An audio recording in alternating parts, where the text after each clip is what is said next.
She's like a sickness in my brain, a vision standing by the window pane. She ripples through the blinds and leaves me in a daze. It's in the way her body moves me, the way she grabs me and intoxicates, until the signals in my mind forget to operate. Fragile skull, I take my pleasure from my alcohol.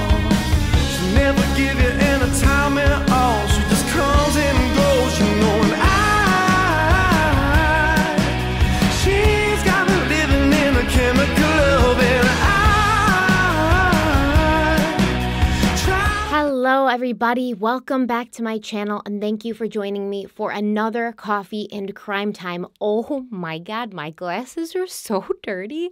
I didn't even know until I was sitting in front of the 17 lights that are in front of me and I see nothing but like fingerprints. I'm disgusting. Well, all of that aside, today we are talking about the case, a very important case of a missing 5-year-old girl. She's recently been reported missing from Oakville, Washington, and law enforcement believes that she is no longer alive due to the time frame she's been missing, her young age, and the fact that it doesn't appear she's in the care of others.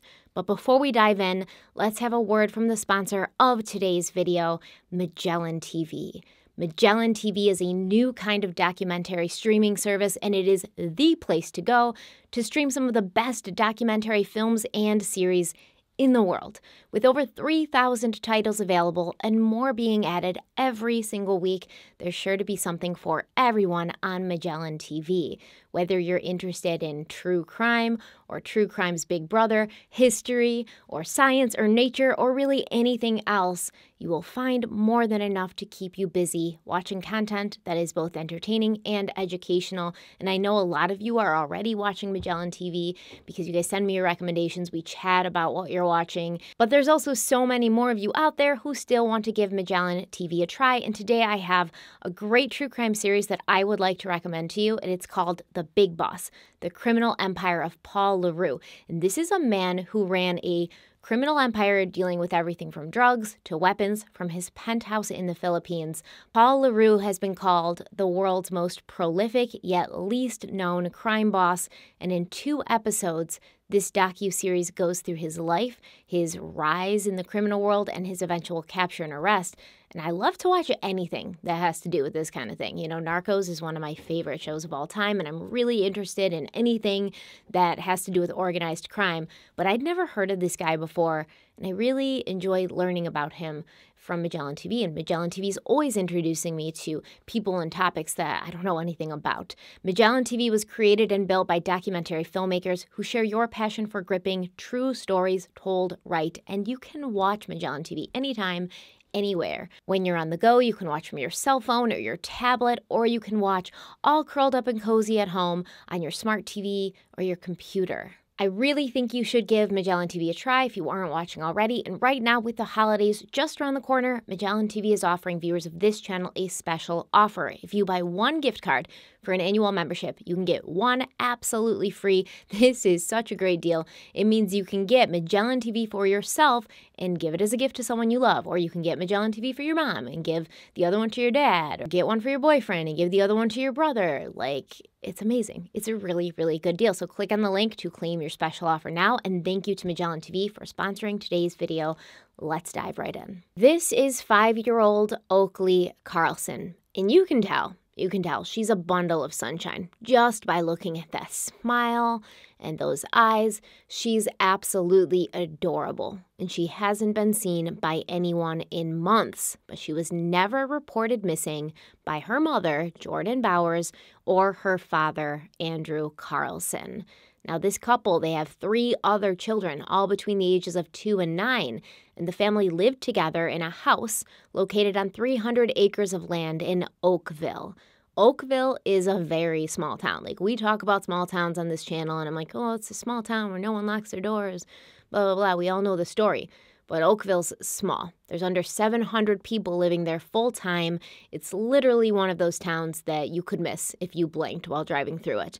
They have a few diners, a grocery store, an auction house, and some factories, but much of the area is wide open space and farmland. The official date that law enforcement has given us for when Oakley was last seen is January 27th, 2021, so literally almost a year ago. But extended family members and neighbors claim that it has been quite some time since they last saw Oakley. Oakley's grandmother remembered last seeing her in December of 2020. And at that time, she claimed Oakley was not looking well. Oakley had dark circles under her eyes, her skin was pale and gaunt, and there were scratches or sores on her face.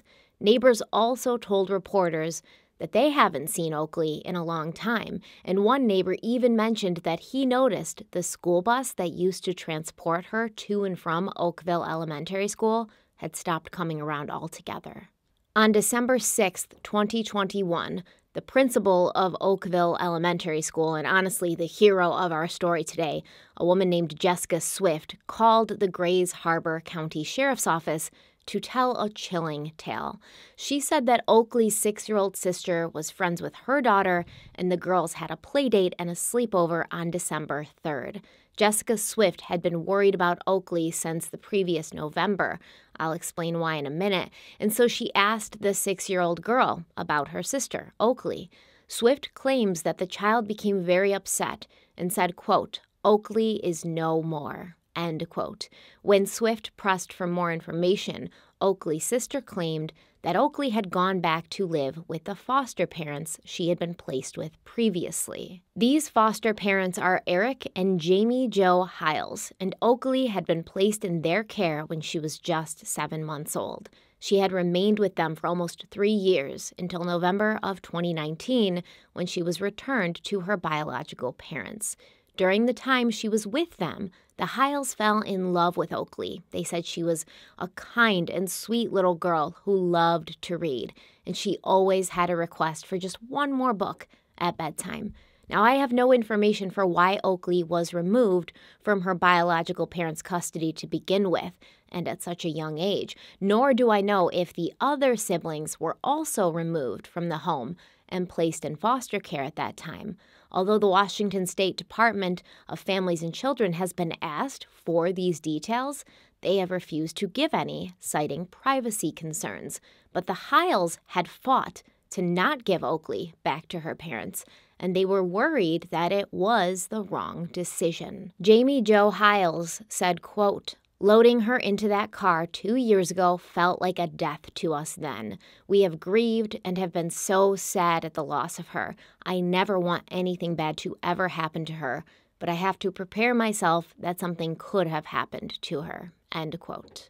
Detectives talked to the Hiles to see if Oakley was with them, and they sadly said that she was not. They had not seen her since returning her to her birth parents, but they had been contacting DCFS multiple times, expressing concern for Oakley and her siblings, especially after the home that Oakley lived in was damaged during a house fire in November of 2021. The house fire happened on November 6th and had displaced the family from their home, forcing them to live at the Tumwater Inn temporarily. According to a GoFundMe campaign that was set up by a friend of the family had not called the fire department when their house caught on fire because they could not find their cell phones. The GoFundMe page, which has since been deactivated, also showed pictures of the damage done to the home by this fire.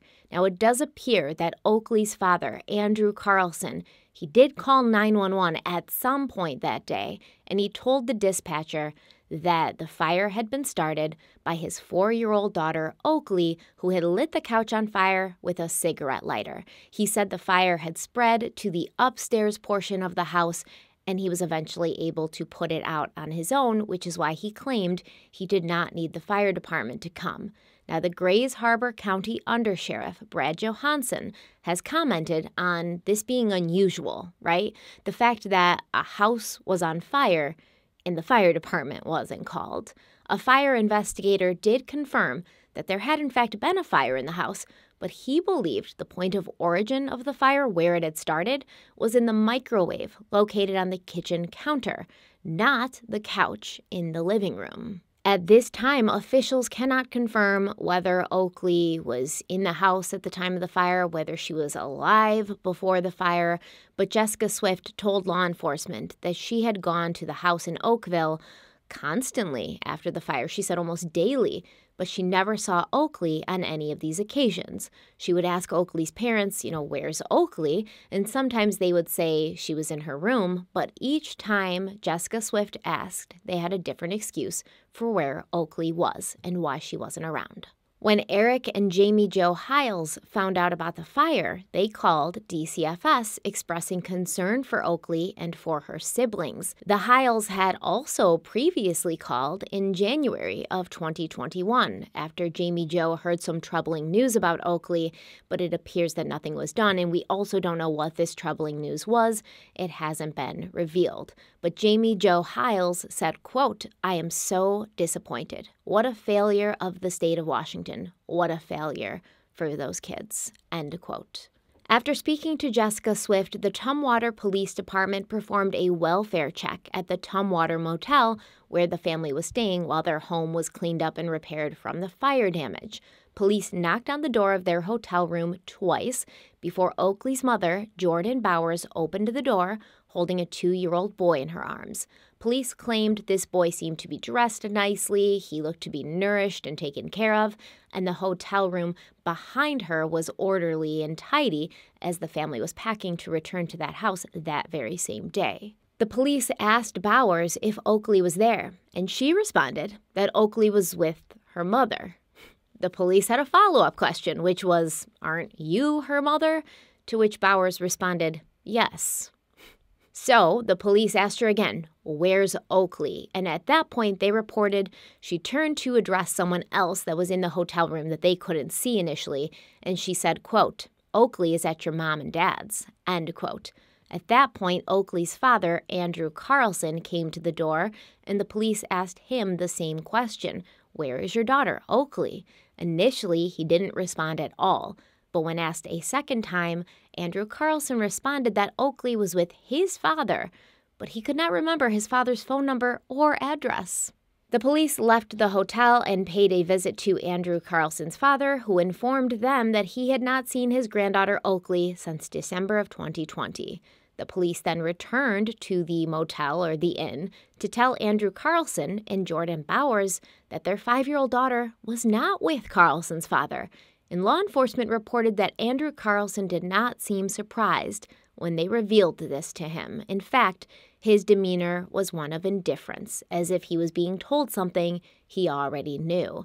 Jordan Bowers' reaction to this, on the other hand, was drastically different. Bowers reacted with anger. The police said she became enraged, she was clenching her fists, and then she screamed at them that she was not going to answer any more of their questions before walking away. When leaving the hotel, one of the police officers noticed that the vehicle registered to Andrew Carlson had only one child's car seat inside of it, even though the couple had 4 children, most of whom should have still been traveling in a car seat. So as far as I can tell, they have an older child who is 9. I don't know if it's a boy or a girl, but then they have a girl who's 6, and then they had Oakley who was 5, and then they had their youngest son who was 2. So you would think that the 2-year-old, the 5-year-old, and the 6-year-old are still going to be in car seats of some kind, and there is only one car seat in this car.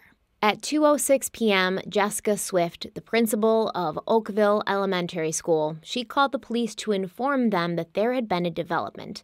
She said that she had just gotten off the phone with Oakley's mother, Jordan Bowers, and Bowers had called the school to tell them there was an emergency, it was urgent, and to get her 6-year-old daughter ready for pickup because, something drastic happened and she was on her way to the school to pick her child up.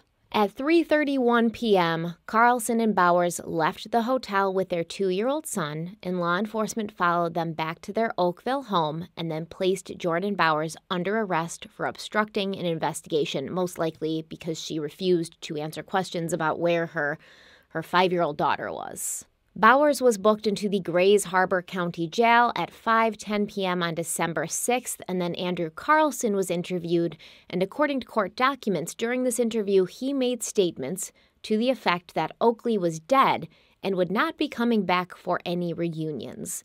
Detectives then interviewed the siblings of Oakley, and her 6-year-old sister claimed that she had not seen Oakley in a very long time, but her mother had instructed her to never talk about Oakley with anyone. The girl said that Oakley had gone into the woods and been eaten by wolves, and when the police asked if Oakley had been hurt, the girl did not respond for roughly a minute, and then she began to cry. Detectives were also told by the children that their parents would sometimes lock Oakley in a closet or under the stairwell, and they had seen their mother beat her with a belt. The siblings were apparently also very concerned with Oakley not getting enough to eat and starving. Both of Oakley's parents told police that the last time they had seen their daughter was November 30th, but they could not provide any details of what had happened to her, where she was, if she was with a responsible adult, if she was with anyone. They either could not provide those details or they would not, and I think it's obvious that it's more the latter. And reportedly, one of Oakley's siblings told detectives that during the house fire in November, everyone had made it out okay except for Oakley. A search of the family home in Oakville turned up toys and clothes for all of the children except for Oakley, and there was blood found in several areas of the house, including on the blinds, on the front door, and a handprint on the wall in the downstairs hallway. So I'm led to believe that this is a handprint that had blood in it. So the handprint was made by someone having blood on their hand and then touching the wall. And it was probably cleaned up, but they're able to tell with luminol if the presence of blood was there at some point. According to law enforcement, they are DNA testing this blood to see if it came from 5-year-old Oakley Carlson, who has still not been located, dead or alive.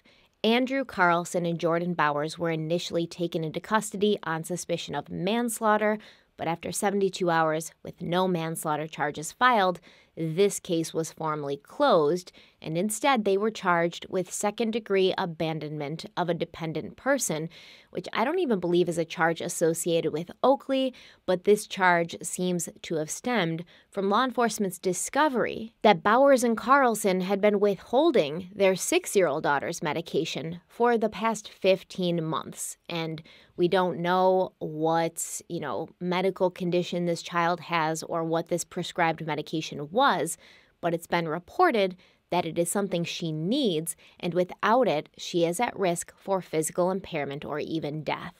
Now, this has not been explicitly said, but check it out. It's going to tie into a theory I have later on.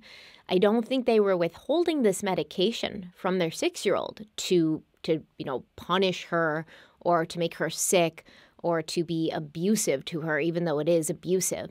I think they were taking the medicine and using it for something else, right? And then not giving it to her for her illness because they were using it for something else, something they may have been cooking in their kitchen.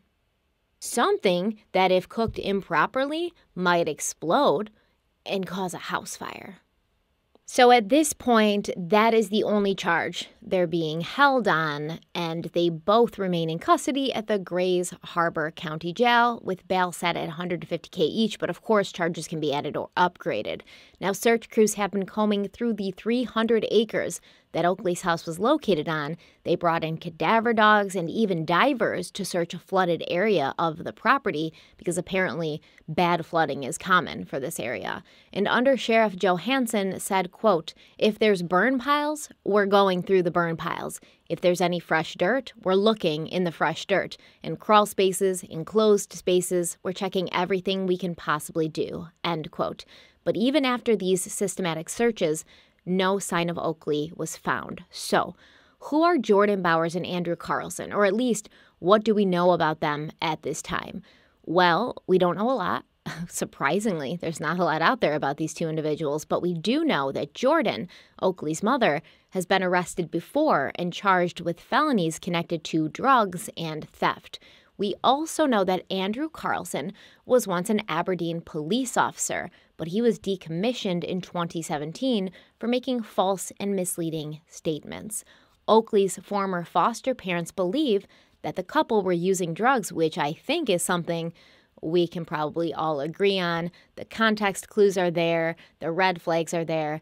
These two people were definitely into some drugs.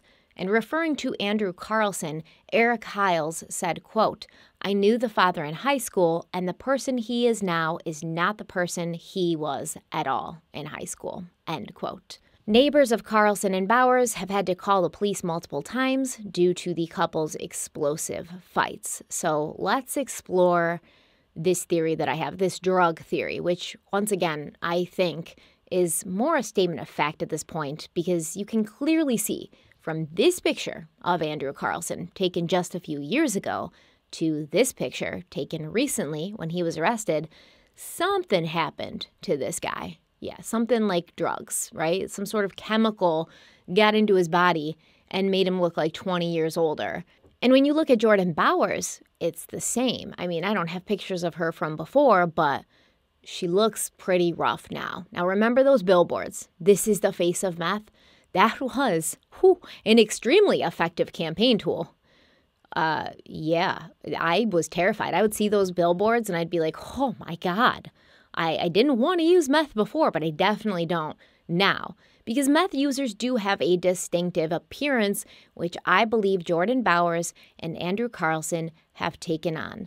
Methamphetamine is a highly addictive stimulant that can have serious long-term effects on the user's physical and mental health. When you hear someone refer to meth face, they're usually talking about, a whole plethora of things, but the dental problems that are associated with meth use, as well as skin issues and sores, and these sores are called meth sores. Meth sores can take the appearance of small dots that resemble acne-like blemishes or large blisters and scabs if these initial little blemishes become infected. And apparently, these meth sores, they're due to something called meth mites, which sounds horrible. Oh, God. Meth mites are not real bugs, guys, okay? But that doesn't make the whole word or the whole phrase or the whole statement, like I have meth sores because of the meth mites, doesn't make it any less gross. All right, so what happens here is some meth users experience a form of a hallucination when on the drug, and this hallucination is called formication. And basically, it gives the users a sensation that tiny bugs are crawling around on or under their skin, and as a result, they continually and uncontrollably itch and pick at their skin, causing these meth sores and infections from picking at open wounds. Using meth will also give someone an aged appearance, which can be a result of many factors like poor hygiene, dehydration, and obviously the chemical makeup of the drug itself. Meth users will notice a decline in their skin's natural radiance and elasticity that can lead to discoloration, wrinkles, and an overall saggy, melting sort of appearance. So like a meth user will look like Lumiere from Beauty and the Beast, when they lit him on fire and then his face started like melting? That's what meth users look like. So let's take this, what we know, in combination with that November 6th house fire, which is clearly suspicious, right? Some people have come up with theories that the fire may have been intentionally set to hide the accidental or intentional death of Oakley Carlson, while others wonder if the fire may have happened due to some kind of meth cooking gone wrong. The fire investigator did say that he believed the fire had started in the kitchen, and instead of calling the fire department, Andrew Carlson put the fire out himself, possibly because he didn't want any kind of authority figures showing up to the house while it looked like Dexter's Laboratory. Now, in Washington state, meth has become an alarming issue. Between the years of 2005 and 2017, the number of deaths due to methamphetamine abuse has quadrupled. Addicted.org reports that meth is a bigger problem now because it's very pure and cheaper than it has ever been. And it's become really popular among the homeless population of Washington state because it's cheap, it's strong, it acts as an appetite suppressant and a mood enhancer. And, it makes sense that people who are facing such dire straits, who don't have a place to live, it's just really day after day, the lives of homeless individuals are not great. So it makes sense that they might want to have their appetite suppressed because most of the time they don't have enough money for food. They don't have anywhere to get food. And it also makes sense that they might want something that might elevate their mood a little bit and make them feel less despondent about their life circumstances. And it also makes sense that two people like Andrew Carlson and Jordan Bowers may have decided to become entrepreneurs. And with the demand for this drug, they began to make it in their own kitchen in a small town in the middle of 300 acres where no one would see or hear anything. They probably watched Breaking Bad one too many times. And if you remember, Oakley's grandmother had claimed that the last time she saw the girl, Oakley was pale, gaunt, she had dark circles under her eyes, and she had what looked like sores on her face. According to OGP.gov, a child living in a meth lab is exposed to immediate dangers and the ongoing effects of chemical contamination. The chemicals that are used to cook meth and the toxic compounds and byproducts resulting from its being made create toxic fumes, vapors, and spills. A child living in a meth lab may inhale or swallow toxic substances or inhale secondhand smoke from adults using the drug. The fumes get on everything, so if there's an apple on the counter in the kitchen where the meth is being cooked and the kid eats that apple, they've now ingested these toxic substances. It's obviously not the ideal environment for young children, much less for young children, because exposure to even low levels of these substances can produce horrible side effects in the child like headaches, dizziness, nausea, fatigue, and chemical burns to the skin, which may have resulted in what Oakley's grandmother saw on her face, which she described as sores or scratches. Obviously, prolonged exposure to these chemicals can also result in the death of a child. I also found out on this website that approximately 15% of meth labs are discovered as a result of fire or explosion because the chemicals being worked with are extremely volatile and hazardous. And it also says that children living in these meth labs are at an increased risk for severe neglect because parents and caregivers who are meth dependent become careless, irritable, and violent. They often lose their capacity to nurture their children. Meth is a terrible, life-ending, life-altering, relationship-ruining drug. The website said that some addicted parents will fall asleep and stay asleep for days, and nothing can wake them up, which obviously further increases the chances that the children in the home will become exposed to toxic chemicals that have been used to make the drug that replaced everything of importance in the hearts and minds of these parents. Now look at what we talked about before, how Oakley's parents were charged with the neglect of a child because they weren't giving their 6-year-old daughter her medicine. They don't say what the medicine is, but once again, I don't think that they were doing this to torture or hurt the child. I think they were doing it to use whatever this prescription medication was in the manufacturing of their drug. We know that things like cold medicines are locked up behind the counter at pharmacies because they can be used to make meth. They contain pseudoephedrine, which is commonly found in cold medicines and nasal decongestants. But medication for asthma is also commonly used in making meth. Asthma medications like inhalers, they contain ephedrine, which is something used when making meth. And if you look at a 6-year-old girl and you ask yourself, what might she be having this medication for, prescribed to her by a doctor, that if she doesn't have it, could result in serious injury or death? And you would have to say, is it an inhaler? Is it an inhaler, right? Because it's 15 months that this girl did not have her medication. And it can't be something she would be getting on a regular basis, like every single day, because she would have had some negative consequences by that point. An inhaler is used only when you have an asthma attack. So maybe she didn't have an asthma attack at all in the past 15 months, or maybe she did, and her parents were just like, screw it, we need your inhalers for something more important. But either way, I think, and that's just my theory, I have no proof of this, but I think that they were taking her prescribed inhalers and using them to make meth. But that's just my opinion. Let me know what you think about that theory in the comments section. But moving forward, I mean, once again, we have a case where we have to ask ourselves, did social services drop the ball?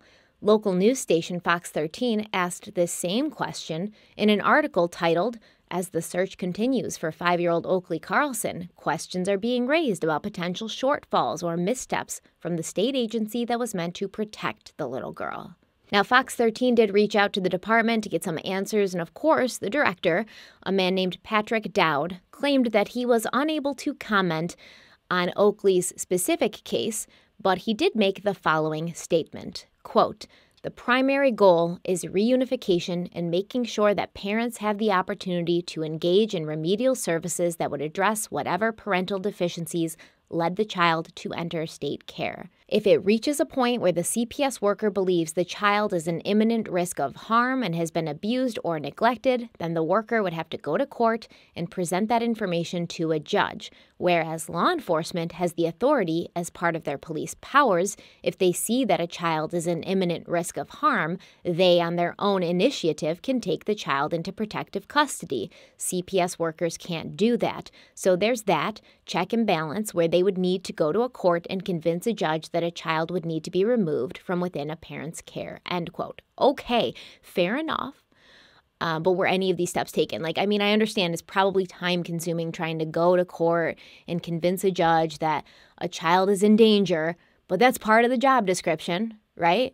And yeah, I guess social workers can't take the initiative and just grab a child and run out of the house. Only the police can do that, allegedly. But then, couldn't the social workers call the police, work together? So, if you see a kid's being abused or neglected and you fear that that child is in danger and you can't do anything about it at that moment and you have to wait to get, a court date and all of that, couldn't you just, pick up the phone "Hey, police department, yeah, I'm a social worker. I have been seeing this family for 2 years. I feel that this child's being abused. I feel that this child's life is in danger. Can you please come and check it out for me? And if it's true, do you mind helping me getting this child out of a bad situation?" Pretty easy, right? And in this situation, in Oakley's situation, so many others, from what I can tell, none of this happened. There wasn't an attempt to go to a judge and, get Oakley out of there. Nobody called the police. At least social workers didn't call the police and say, "Hey, I'm worried about this kid." None of that happened. In fact, Oakley's foster parents called DCFS several times expressing concern for the well-being of Oakley and her siblings, but no one from DCFS ever followed up. And I think I can safely say that they did not follow up, since if they had, they would have realized that Oakley was nowhere to be found, that Oakley hadn't been seen by anybody since 2020. Now, I don't want any of you out there who are social workers to be offended by my statements about CPS and DCFS, because I get it all the time. When I try to hold DCFS or CPS accountable for places that they have dropped the ball for their shortcomings, there's people in the comments who are "You don't understand how social work is, you don't understand it, we're doing our best, et cetera, et cetera." I'm sure you are. Just like every other, big group of people, there's good and there's bad. Just like the police, that everybody likes to say, "Oh, all police are bad," because, everyone likes generalizations until the generalization is about them or the group that they belong to, right? Everyone thinks that using generalizations makes everything so easy until that little generalization microscope is focused on you and yours. I don't deal in generalizations. I would never sit here and say all CPS workers are horrible, all social workers are lazy. I would never. And I do know that they're overwhelmed, and I do know that they have a lot on their plate, and I do know that things fall through the cracks. But then we have to look at that system and say, how can we make this better? And I don't think anybody's really doing that. And you, as one person in this whole system, you as one cog in the machine, you feel like you're doing your best, so therefore, everyone else must be too. But that's also not the case, right? That's definitely not the case. You may be doing your best, and someone else may be doing their best, and still things fall through the cracks. But then there are people out there who are not doing their best, who are just going to work to collect a paycheck, and they purposely allow things to fall through the cracks because it doesn't matter to them. And that's what we have to recognize. And so we have to take each case like this and investigate and say, who was this child's caseworker? When was the last time anyone from CPS or DCFS saw Oakley? Who dropped the ball here? Why was it dropped? And was it due to negligence or just you being overworked? Those questions do need to be asked. Solutions need to be found. And we can't let our pride and our hurt feelings that someone said something about a group you're a part of stop us from wanting that group to be better. I'm a true crime YouTube creator, but I don't throw myself in with every other single true crime YouTube creator. Some are better than me. Some are worse than me. Some are smarter than me. Some have better production quality. But I don't consider that they represent me and I represent them. But as a whole, the true crime community, I would like to do my best to make it as ethical and, sensitive as possible. I can't control everyone else. So I'm not personally going to be offended when someone says some true crime YouTubers are insensitive or some true crime YouTubers are just doing it for money. I don't think it applies to me. And I don't represent every single person in that community, but I do want to make that community better. So I have no problem when people call out true crime content creators that aren't being the most ethical or aren't being the nicest. I don't mind because it has nothing to do with me. But does that make sense? When the system is broken, when there's a system that's put in place for one thing and it's not doing that thing, we should be able to call a spade and say, this is wrong, this needs to be fixed, how do we fix it? And being defensive isn't going to do that. So I love all of you and anybody out there who's a social worker and who's going to work every day busting your ass to protect children. Like, I wish I could give you a million high fives and a ton of hugs. And I appreciate you for that. And keep doing it. Keep doing it. And I do want to give a big shout out to Oakville Elementary School Principal Jessica Swift, who, like I said, is the real hero of this story, who saw the red flags and called the police. I don't know if she will ever see this, but I want to give her my heartfelt thanks. I mean, imagine if Jessica Swift had just turned a blind eye like so many others. To this day, we might not even know that Oakley Carlson is missing. We need more people like that in the world. People who care enough to pick up a phone and make a call. People like Jessica Swift and Oakley's foster parents, Jamie Jo and Eric Hiles, who I guarantee you, if Oakley was still with them, she would have been loved and cared for. She wouldn't be missing today. Oakley would have had hundreds of bedtime stories ahead of her to look forward to. She would have had thousands of bright smiles to gift to those around her. She would not be missing, presumed dead right now. Now, at this point, investigators do not believe that Oakley is alive, but we still want her found. We want her given a proper burial, and we would like the indisputable fact of her death used in order to put her two so-called parents behind bars forever. So, if anyone has seen Oakley Carlson since January of 2021, can you please call the Gray Harbor County Sheriff's Office at 360-533-8765. There's other information that I'm placing here on the screen for you. There's an email address. There's a more direct number. But if you've seen her or you think you see her, please call. No tip is too small. Thank you guys so much for being here. Let me know what you think in the comment section. Like this video if you liked it. Share it if you think it's worth sharing. Subscribe if you haven't already. Don't forget to follow me on social media. Links in the description. The link to my podcast is also in the description. It's called Crime Weekly. I co-host it with Derek Levasseur, who's a retired police detective. We have new episodes every single week. All the links are in the description box for those things. Till next time, stay kind, stay beautiful, stay safe, and I will see you very, very soon.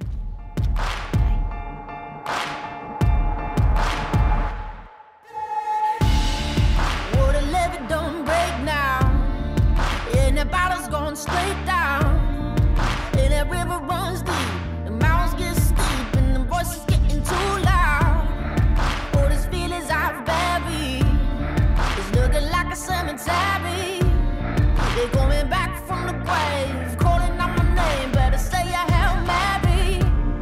Well, you don't know how deep it goes until it's killing you slowly. So you got to let it go. I got blood on the strings, blood on the strings, blood on the strings. Thin plates on my face don't bleed. Got blood on the strings, blood on the strings, blood on the strings. Lord knows it's been a rough week.